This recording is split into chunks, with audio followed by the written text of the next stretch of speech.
Hi, Trina. Hey, Jim, I can't hear you. Hello? Oh, hold on just a second. Hi.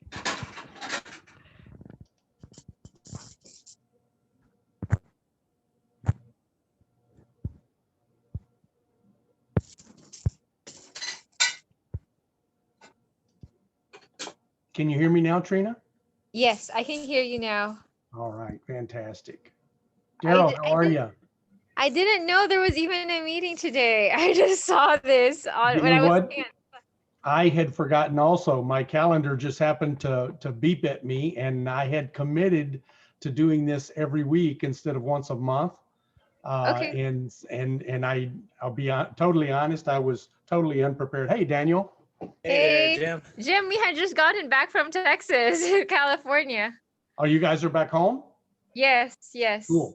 That's nice. A few minutes ago. Just a couple of minutes ago? Yeah.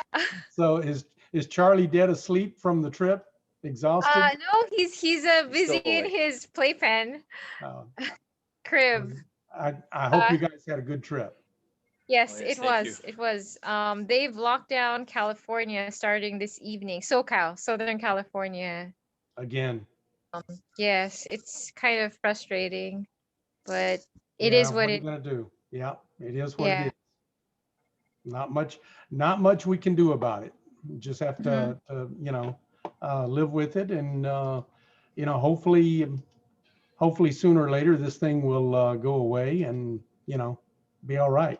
But we'll see what happens. So I'm guessing, Daryl, did you just happen to see the thing on Slack right now and jump on? Yeah. Okay. Yeah, I just got the invitation just now. Yeah, so I imagine no one, unless they happen to check their meetup calendar, there actually is a meetup calendar, but I don't expect very many people are actually going to show up. So if you guys have something that you want to discuss or go over, we'll just concentrate on whatever you guys want to talk about.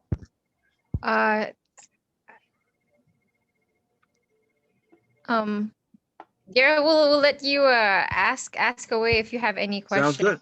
Okay. Because I don't know, Jim, did you get a chance to take a look at that Texas Laredo deal that I had the LOIs? I actually was looking at a little bit of it this morning. Yes. Okay.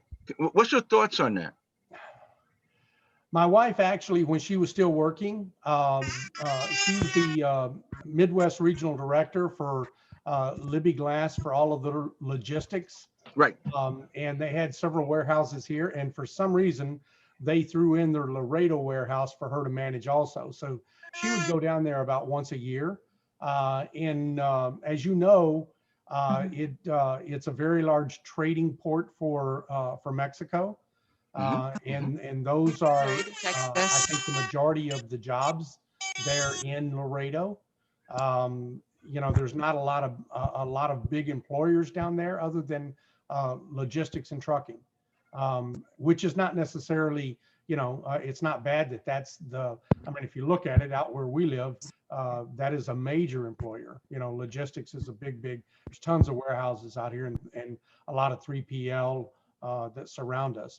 But if you look at Texas overall, Laredo lags most of Texas. Now, that's not necessarily a bad thing, because you can be lagging in Texas and still be leading, many other places throughout the United States.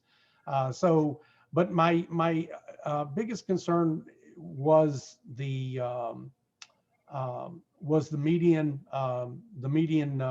income and the average income in looking at the deal. That right.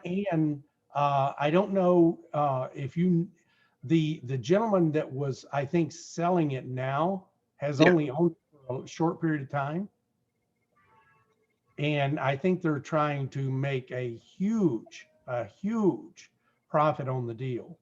And I don't know, the price per door was still under 40, or was it under 50? I'm opening up everything right now.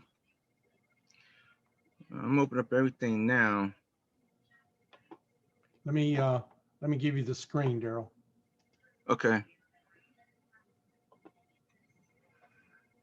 Let me see. All right. So I have the Laredo deal here. Let me see. I want to open up several things while we're doing this. I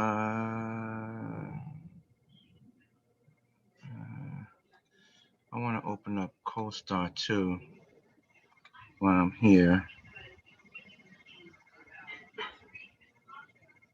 Oh, and that was the other thing. It looks like from your reports that they have had a super fast increase in rents that have outpaced everyone else in the market, and which is, I mean, it's not a bad thing if you can get those rents to, kind of be leading the pack.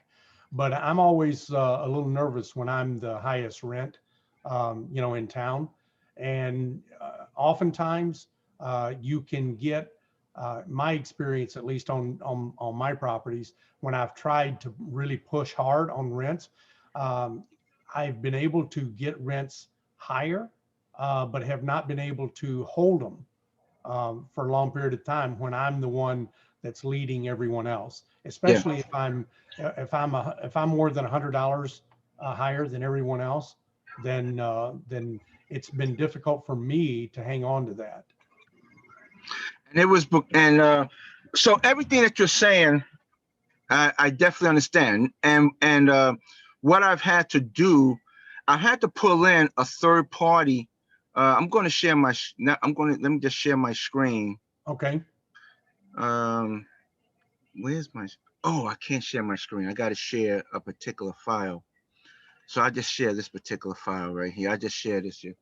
All right. So what I had to do, I had to, why it's not going up? Oh, there you go. I had to pull in a third party. And if you take a look at my, right here, this is Capstone. This is Vicenia. The problem with, the problem that I was having was I needed to verify that the rents could be increased because right here on my P&L, there are 33 units where leases will be coming up for renewal, and there was also some units, right? Let me see. I think it was right here. There were still some units that could be renovated. So what Vicenia has said, Darryl, we could push the rents. We could push the rents at least $40, $50, and so forth. So I wanted to confirm that, and so I wound up getting in contact with Capstone. And the reason why I called Capstone, because Capstone is a property management company that is local to Laredo. So Capstone, and I do believe in my folder, I gave the link to the folder itself. I put in there the notes so that everyone could read every single communication that I had with Capstone, that I had with Vicenia, and even Capstone. Capstone also confirmed what Vicenia has said. Said, "Down, we could bump these rents up $40-$50. If we were to go in there and do some slight renovation." They said, I think if you read the notes that's there, it even speaks of, we could put washer and dryers, and then we just charge for the washer and dryers because the washer and dryer hookups are there. So they were like, we could do this, do that, and do the other. So I'm like, fantastic. So so that was a concern. But when I got the confirmation from Capstone that confirmed what Vicenia has said, I was like, let me bring this forward and see if there's a way we could move forward, possibly.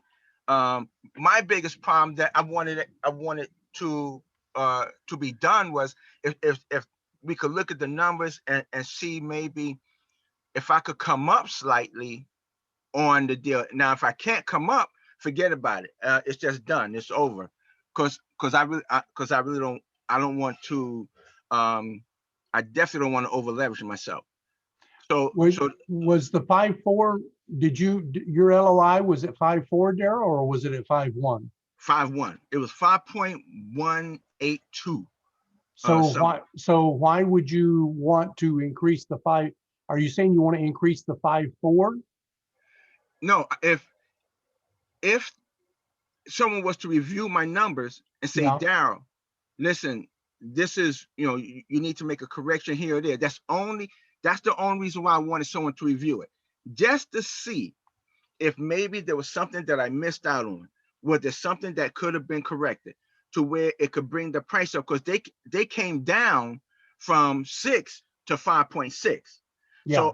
So I said, well, let me see what 5.4 would look like, right? So I went in and I took it to 5.4.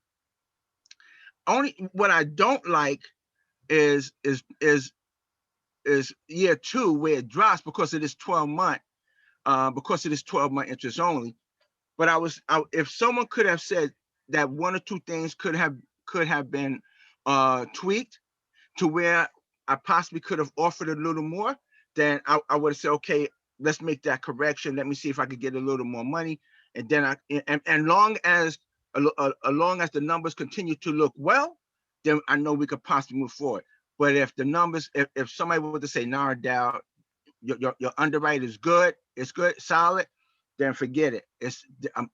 I am where I am, and that's what 5.182, and I won't go no higher than that. Daryl, am I wrong in saying that they bought this just a year ago for 1.9? Hold on one second. I like to show everything. Let me share my screen on that one for CoStar. Okay, so actually, no, you are absolutely correct. November 25th, 2019, 2.3 million right here. R Romano ENT LLC.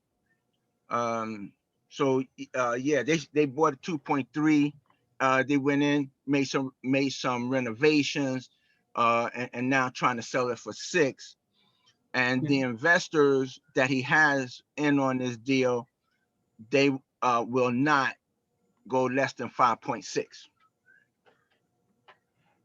Yeah, you're saying that you had, I have, even in the best of times, Daryl, in the best of times, when we were buying properties coming out of the last recession, I've never seen anybody double their money in less than 24 months.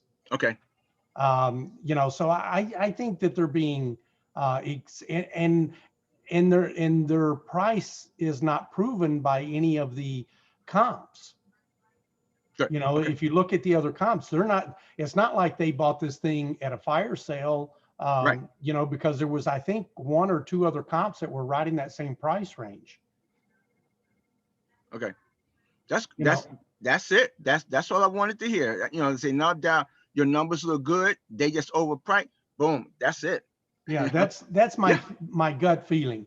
And also because right now, if you look at the median income and compare it to where the rents are today, they're already at a really high number. And I don't remember exactly what it is, but if you're looking at 1/3 of income, as your top, affordability number of median income, then I think they're already beyond that.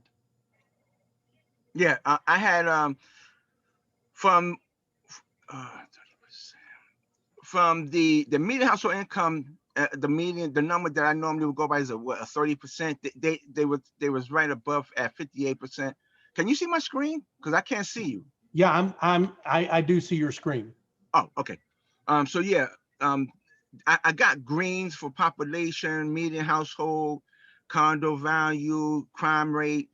The only thing that just wasn't what I didn't like too much was the job growth, which was at a 1.31. However, after doing a further report, which I can easily bring up hold on, where's my report? My notes. These are notes. Yeah, notes concerning the entry. No, that's no, that was to somebody else.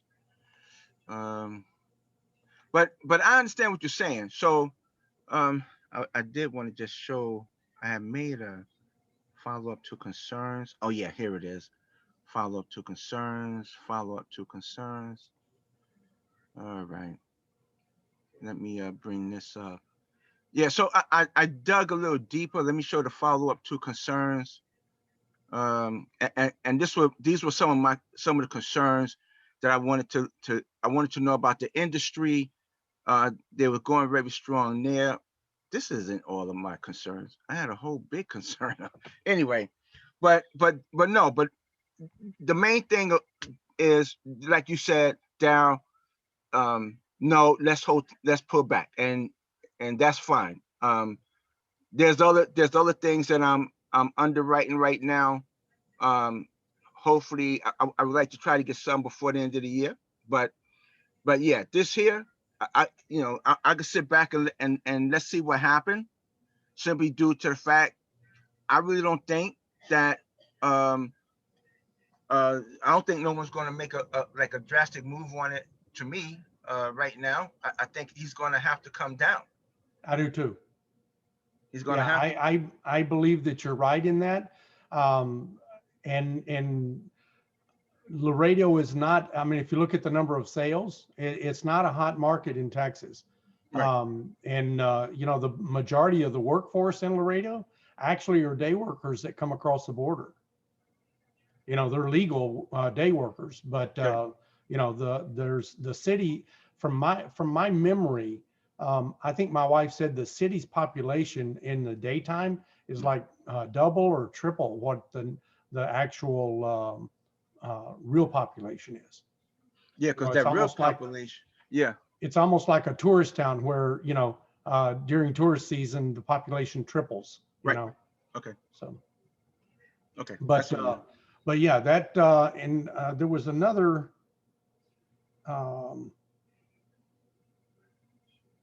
There was something else that I had caught my attention on that deal, and I don't for right now.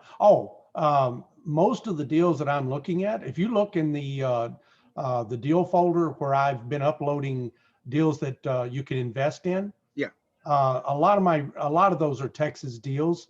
So I would encourage you to look at some of their offerings just to see what their underwriting looks like. Most of my friends right now, I just got one this week that's an A-class property in Houston that they're projecting no rent growth in an A-class property for, I think, at least the first 2 years.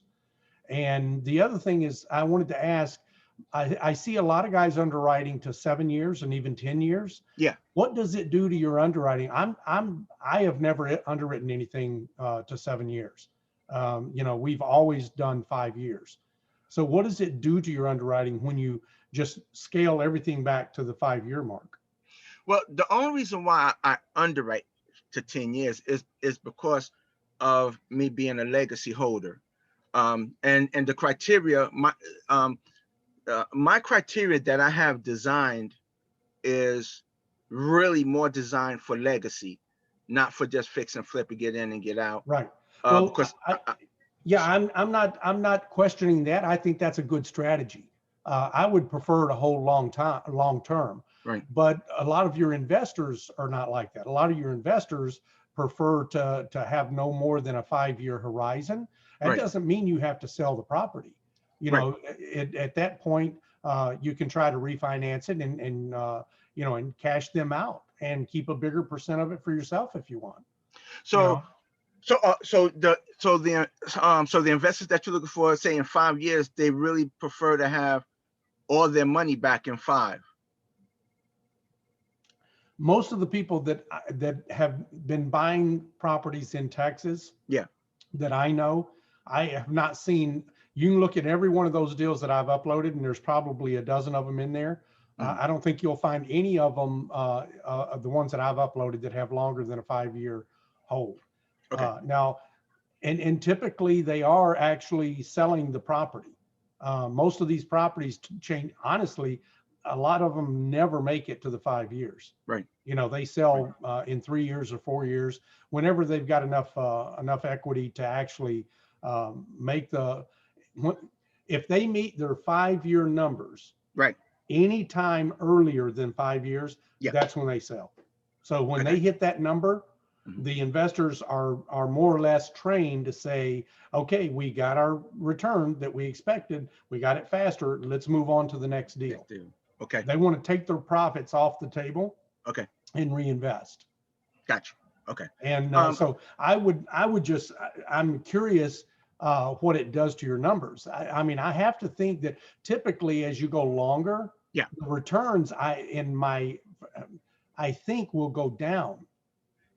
So your overall returns for the project might be improved if you underwrite at a 5-year business plan, and you just, let all your investors know that, look, I'm a buy and hold investor. I'd prefer to hold this longer than 5 years. I think this is a good legacy, apartment to own. But, the underwriting is 5 years, but, if anyone wants to stay in the deal, I'd prefer to stay in the deal long term. Right. Right. Well, I would like for them to stay in, because this is 5 years right here, where they would get back 81%. But on this, that is only on this particular deal. And then the returns, look at it, the returns here they look a whole lot better. But, Jim, can I ask you a question?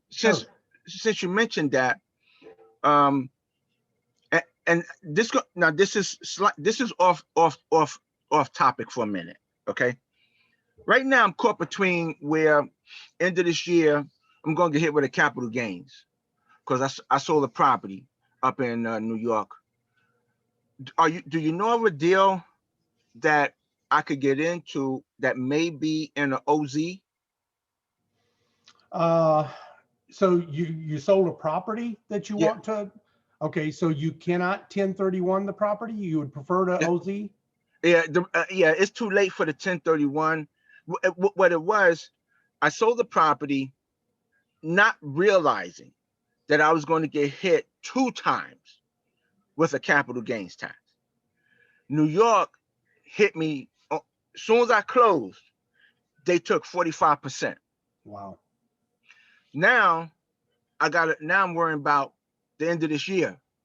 Federal gonna step in. So I've been working real close with my CPA and my attorney to try to find me a deal where I could put in maybe 25,000, 50,000.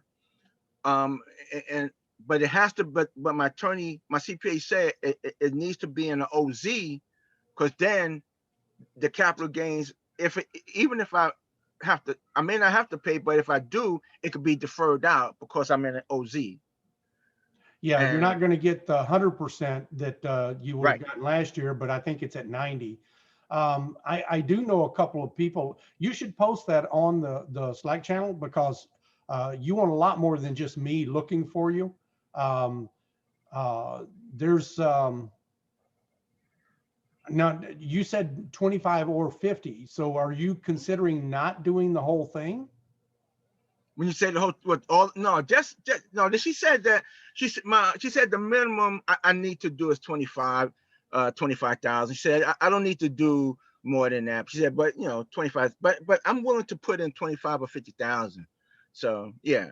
Well, I would think that whatever your capital gain was, that you'd want to put in that whole amount so that you're protected on all of it. Would be my my first inclination would be to say, you want to protect yourself on all of that, not pay tax on any of it. But yeah, I would post that and see who has connections. But do you know Lane Bean? Lane Bean? No, I don't. Okay. Well, I definitely think you should reach out to Lane. He has done a couple of different OZ projects, and I think he also has an OZ fund. And it might be easier to do a fund than it would be a project, because with the fund, you know, it's open all the time, as opposed to the project, you know, being time sensitive. But I'm trying to think, there was somebody else. Wasn't the guy that was in a couple of the meetups from Knoxville, I thought was working on an OZ project, and but it was also a LITEC project, and I think he was combining the two. I'll have to look through some of my notes and see if I can find that, but I know Lane is big in that. I want to say that Neil also has a project. Neil Bawa has an OZ project in the Carolinas that it might still be open. Yeah, but I think Neil is only accredited. You're probably right. Yeah, That deal is probably I think he's only accredited only. Yeah. But I will ask around, and I will post in the Slack channel too, just the same, to see if something happens to pop up. Yeah, I would, and I would even post it on my social media, Daryl. I'd post on my social media, hey, I've got a big capital gain that I need to put in an OZ project. Don't say 1031, and don't say real estate. Just say a big capital gain. That way you get past having to answer all the questions about real estate. Gotcha. And you don't waste an extra 3 minutes, you know, discussing why you are where you are. You know, just say I've got a big capital gain that I need to find an OZ project before the end of the year. Gotcha. And last time I think I did something like that on LinkedIn, I think I got at least half a dozen hits. Okay. I'll take care of that.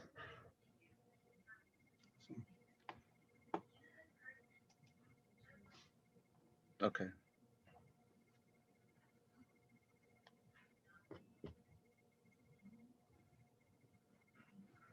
Now we need the baby cam, and we'll be set to go. My that was good. My little grandson loves train videos, and he'll sit and watch train videos till he falls asleep, hours at a time. Really? Yeah, he loves trains. So the meeting is this link reoccurring? So I can just set it in my calendar. I'm hoping that I have it set for reoccurring. I think I do. You know, actually, while we're here, I'm gonna check it real quick and see. Okay. And it's every Sunday? Yeah. Okay. Okay, that's 0508. Let's see here if it will let me look at it.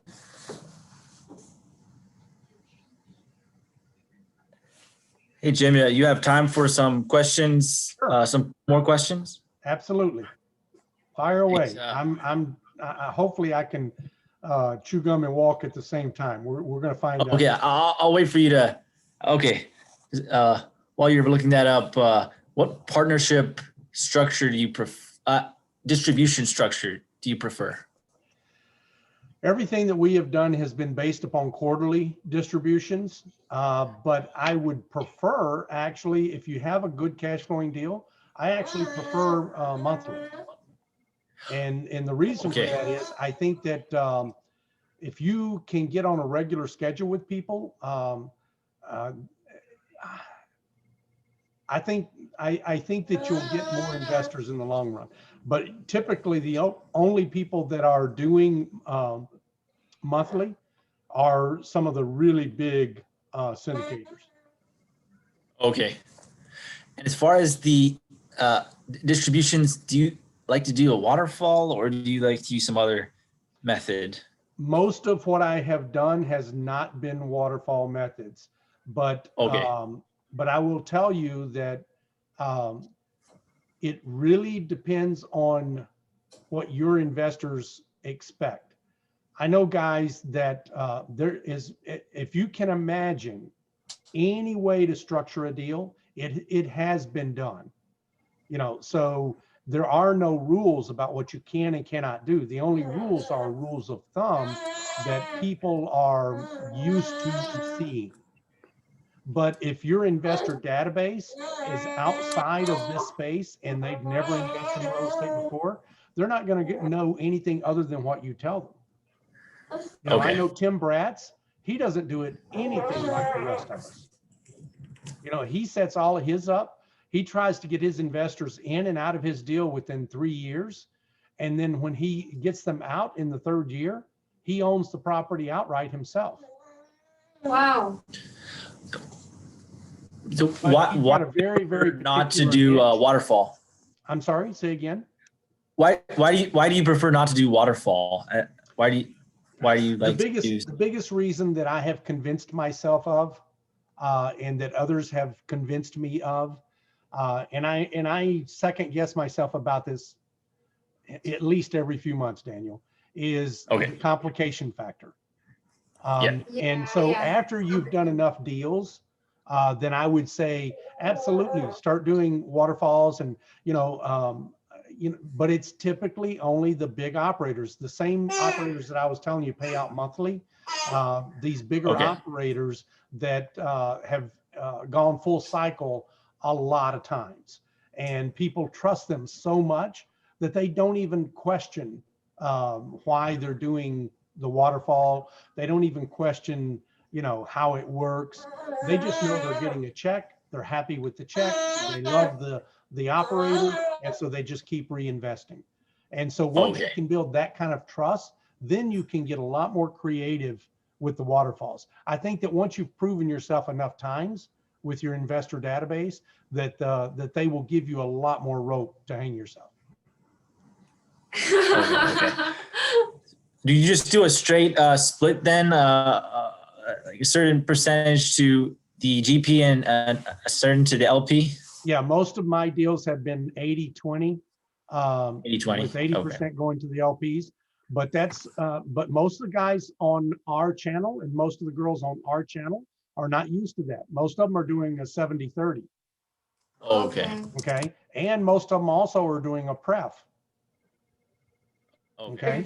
So you can, that's what a lot of their investors are used to seeing. And I think that the majority of investors nationwide that invest in real estate are used to seeing a 70-30 split with a pref. I think that's what the vast majority of investors are used to seeing.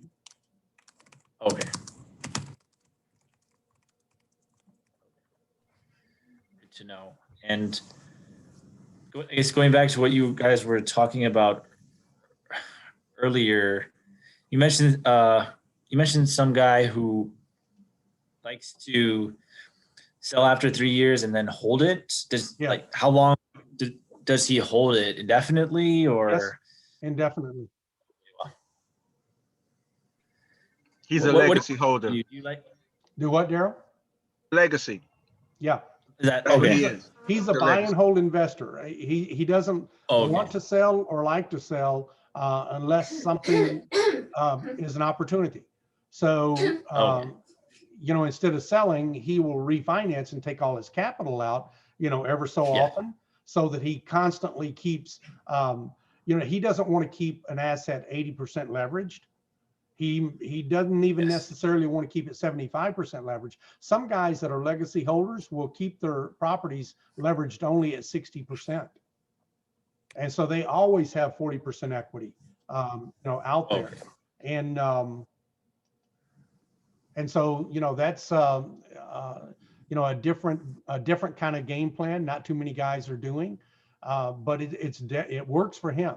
It's just that he has a group of investors that they don't really invest with anybody except for him, because there's not a whole lot of guys that I know that are doing this on a large scale that are doing it like that. It's easy if you're doing smaller deals and have smaller capital raises. I think it's actually easier to do those kind of deals. Okay, that helps. I guess one more question. Do you ever take out a mezzanine loan? Yes, but it's not something that my bread and butter has always been. Just real plain blended yield value add play where it's always been agency debt. But the last deal that I did in Phoenix that I told you guys about, that had a more complicated capital stack. You know, and a mezz and a bridge are really, for the sake of keeping things simple, they're really about the same thing. The money's just coming from a different place. Okay. Okay. Hey, Daryl, I checked 4 of these and they all have the same link. So I think we're good to go on that link. Okay.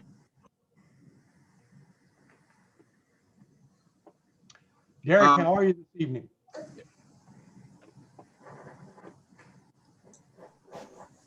Who's that other? Hey guys. Good to see you. Hey, good to see you. Sorry, I'm half here and half reading with my children. Well, you're welcome to just sit in the background and go videoless if you want. We're not really, you know, this was impromptu. I actually forgot that I had committed to start doing this weekly, and so I didn't really push it out to everybody until literally right before I jumped on. Yeah, I didn't realize it was a thing either, so it's not in my calendar. And I noticed I missed it last week, and then I saw it pop up, and I'm like, shoot, let me check out and see what this is. Yeah, so, and I did not add this to my LinkedIn calendar for all meetups because I really don't want this to be for a greater audience. I want to try to reserve this just for people that are on the platform.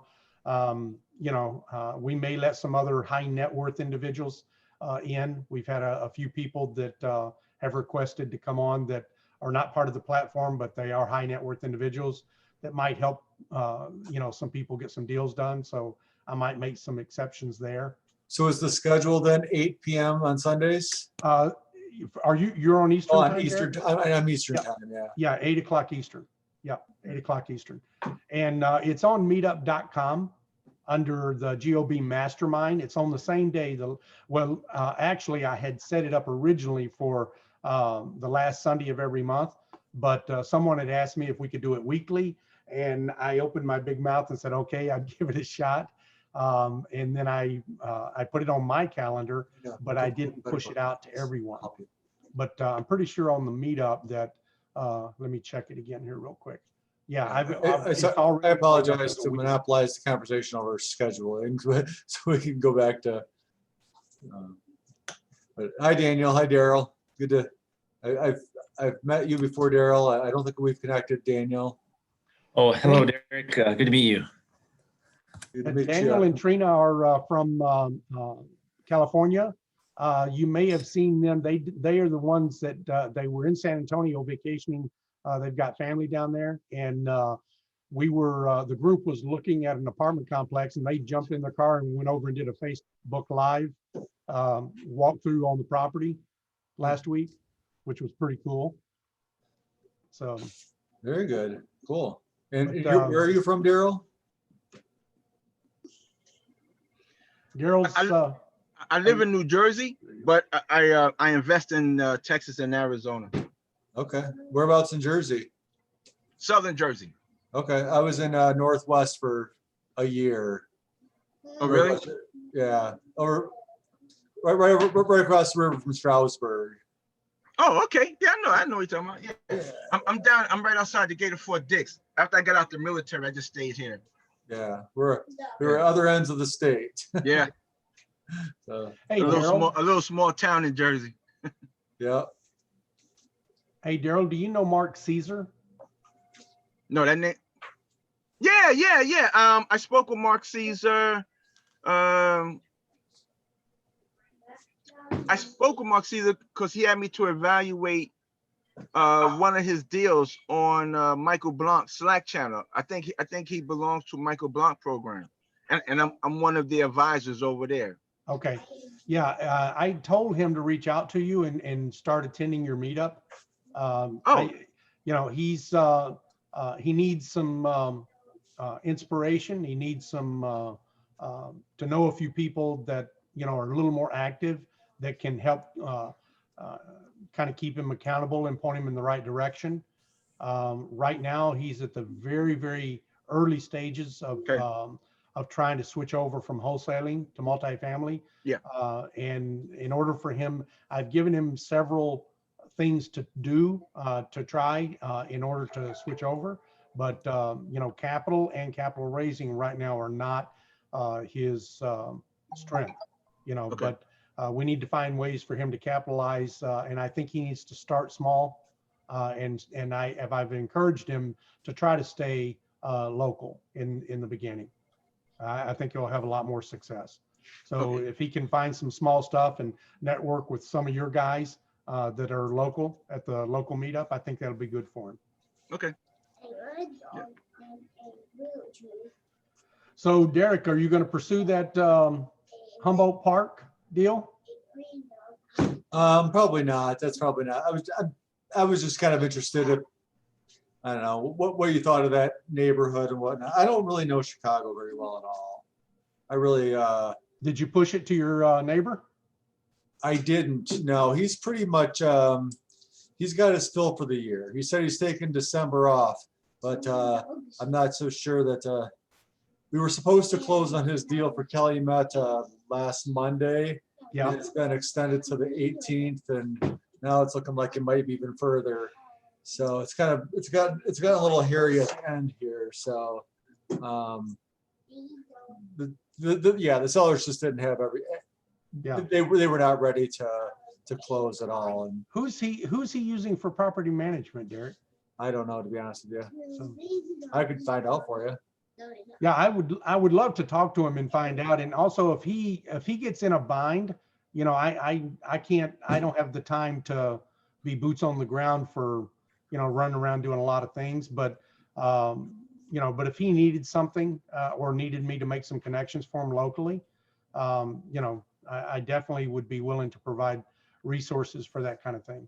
And would be very interested in who he's using for property management. Because, Yeah, I'll find out, and I'll message you the next day or so. okay. I'll reach out to And you him wouldn't tomorrow. happen to know if any of those, he doesn't have any OZ projects going on, does he?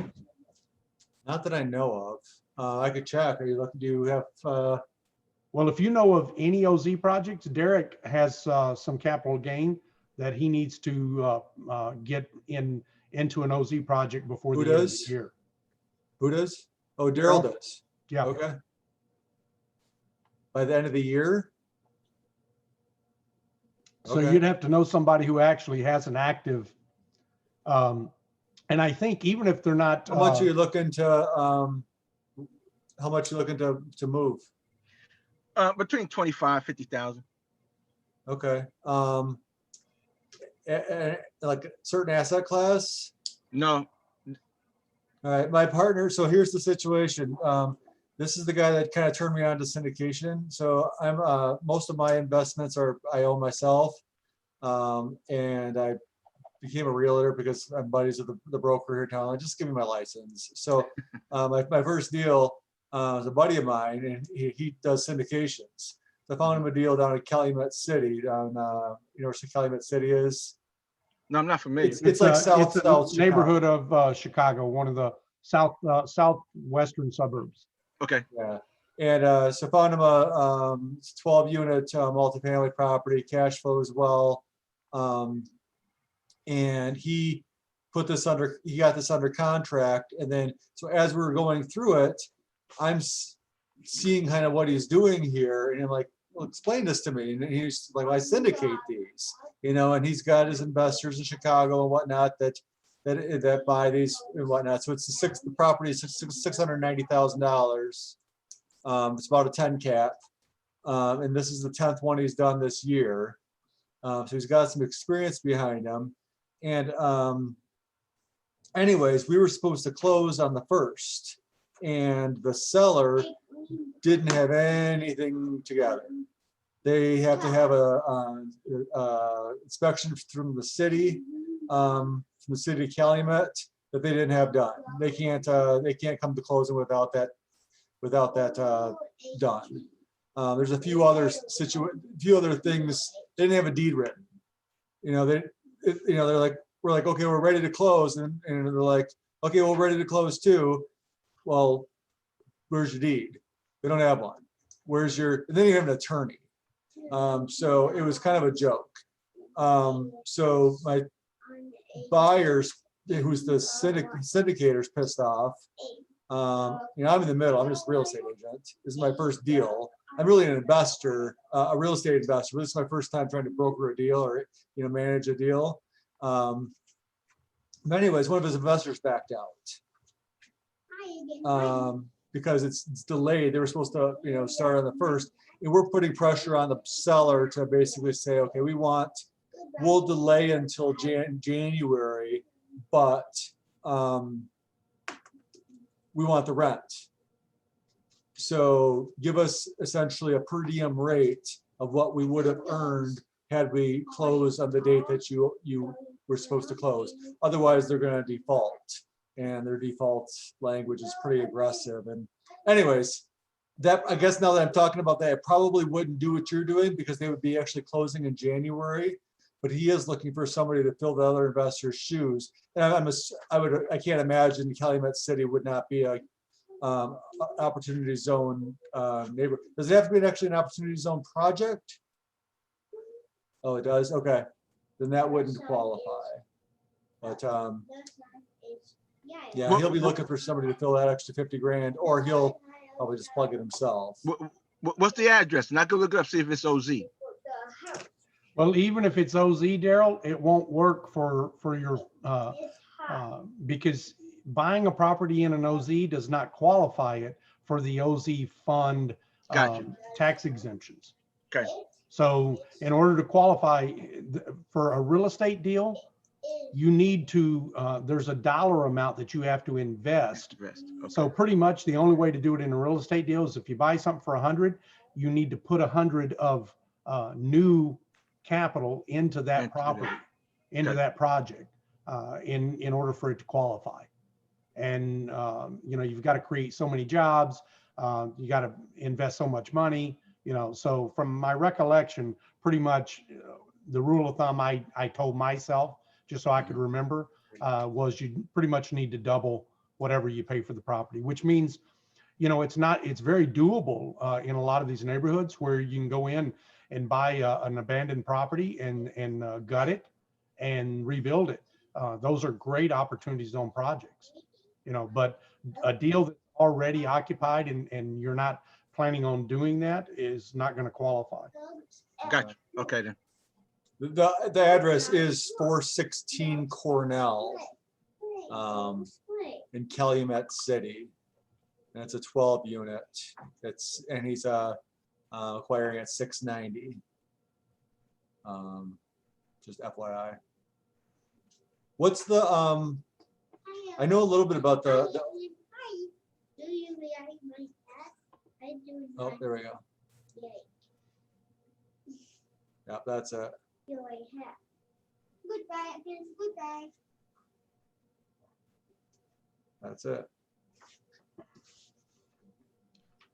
Derek, is that your co-star or Daryl's? That's Daryl's. Daryl's sharing screen here.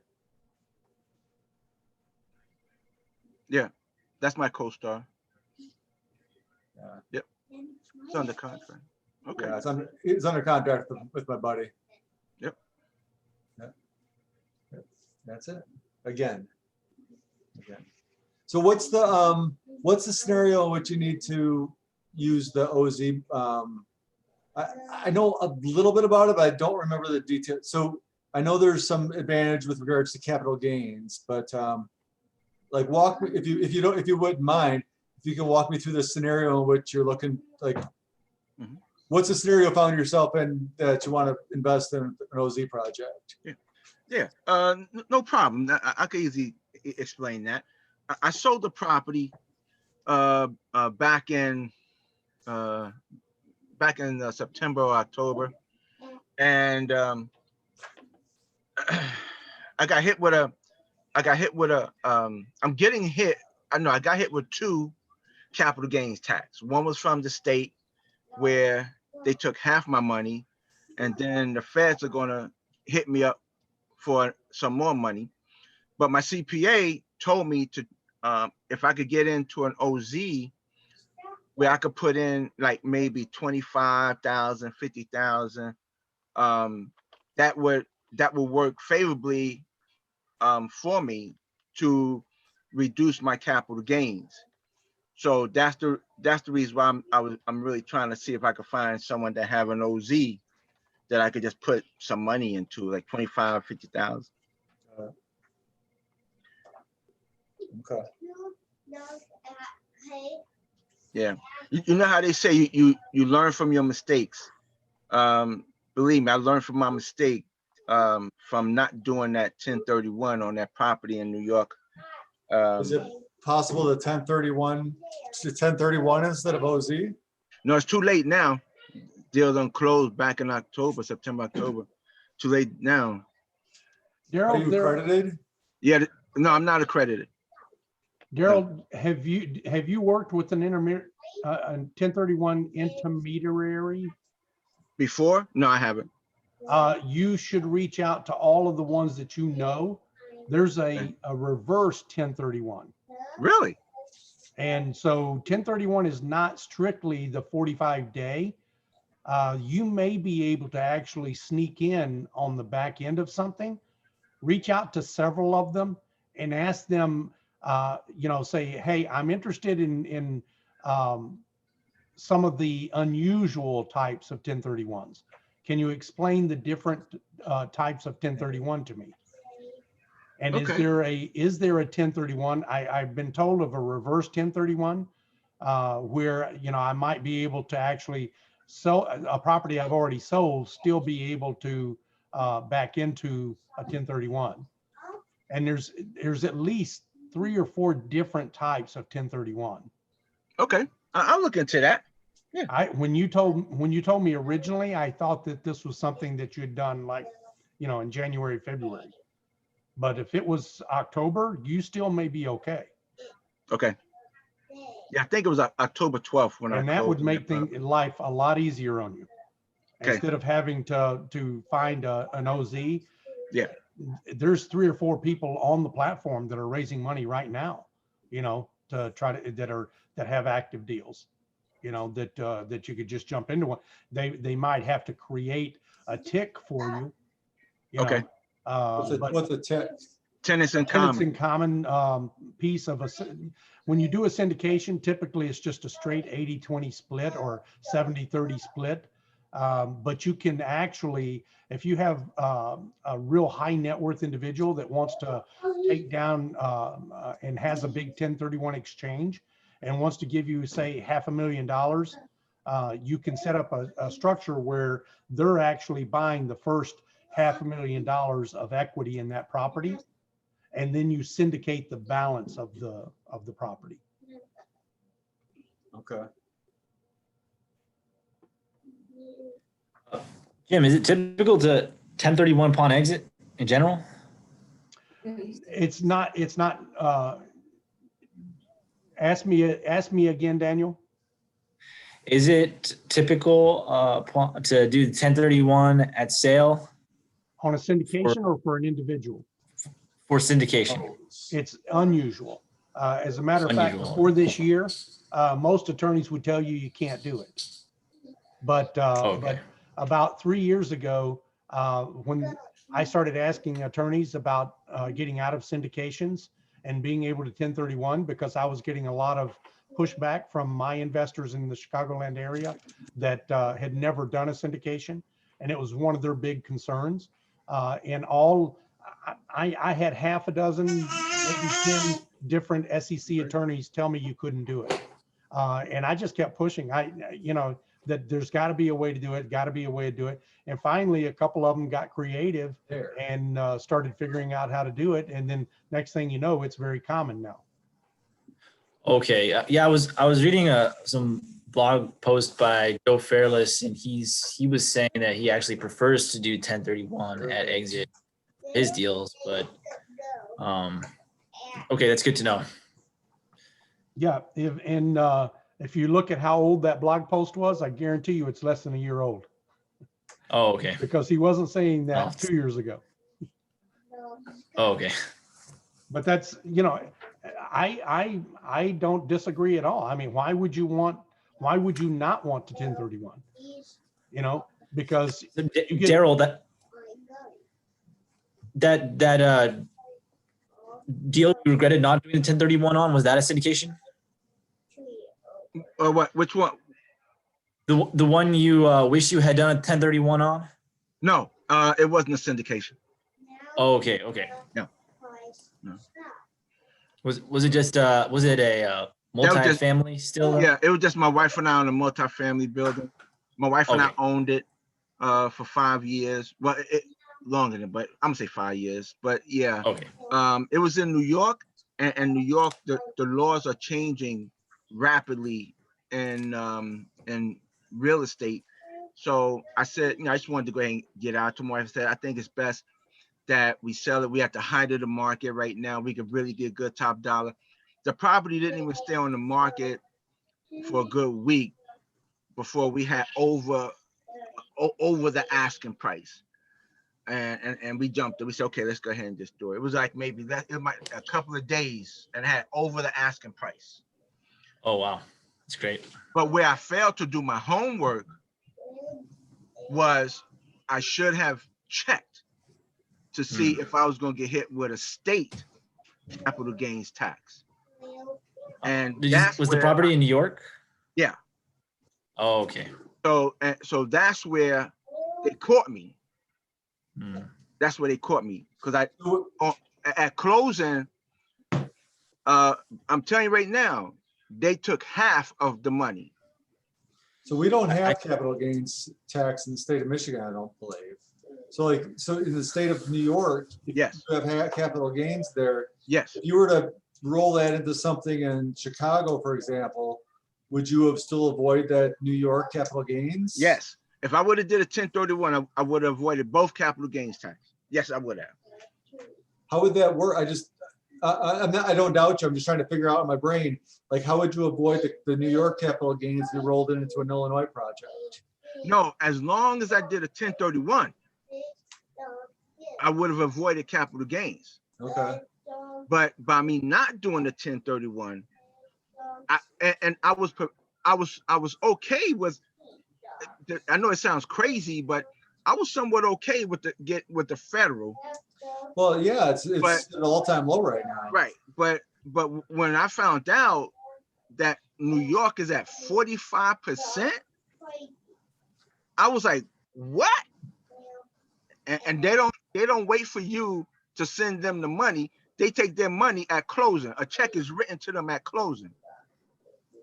Wow. I'm glad I'm not in New York.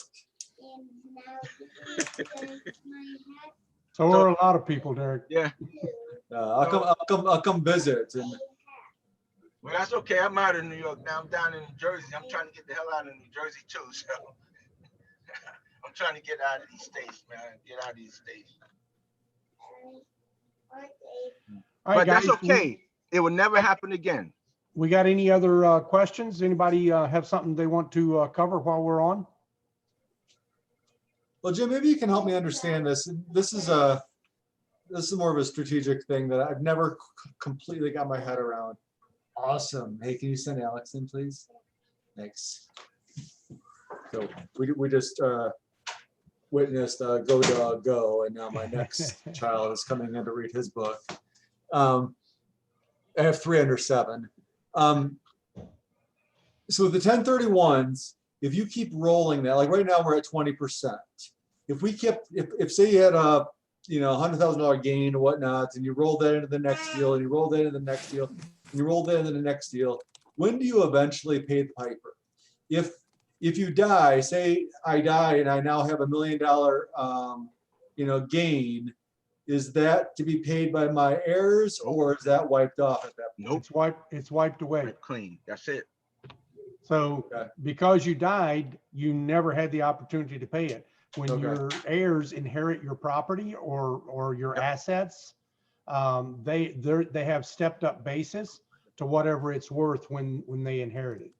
Okay, that was the piece of that I was kind of wondering. It's like right now we are, very low, and I can't imagine that, in any politics aside the point, in in the future, I would imagine we're going to need to be raising more money. So I would imagine, we're going to be getting higher income tax rates, capital gains, everything would be on the table in the future. So part of me is kind of just wondering, what if we're just kicking that can down the road, is there an end game? But it sounds like the end game is that you continue down the road until you die. And Yep. then, and a lot of people, because they Well, didn't cash want flow. to,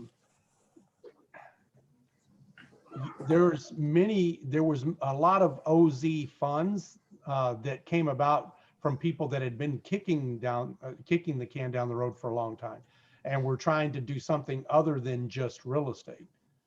So that was a huge get for I think for real estate people in general, and for the administration. It was a feather in their cap. hey, But, Pies, out. I don't think the governors are going to let it go away, to be honest with you. You know how hard it is to take something away, once you've got it. But it's going to be increasingly less valuable because, this year it's down to a 90% return. And then next year, I think it goes to 80, and, it just keeps diminishing over time.